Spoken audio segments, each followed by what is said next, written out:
કોડીનારના મિતિયાજ ગામની પ્રાથમિક કુમાર શાળાની દિવાલ બિસ્માર હાલતમાં.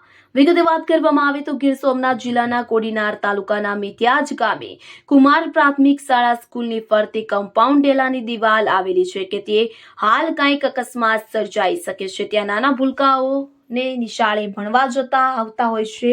ખરેખર કાંઈ વહેલી તકે દિવાલને પાડીને નવી દિવાલ બનાવવામાં આવે તેવી માંગ ઉઠી છે. ખરેખર ત્યાં સરકારી સ્કૂલમાં ગરીબ વાલીઓના બાળકો ભણવા આવતા હોય છે.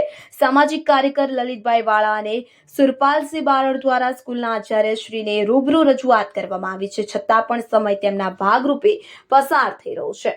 સમયની રાહમાં કંઈ અકસ્માત સર્જાય તે પહેલા જર્જરિત દિવાલનું કામ વહેલી તકે રિપેરિંગ કરવામાં આવે તેવી માંગ બાળકોના વાલીઓ દ્વારા કરવામાં આવી છે.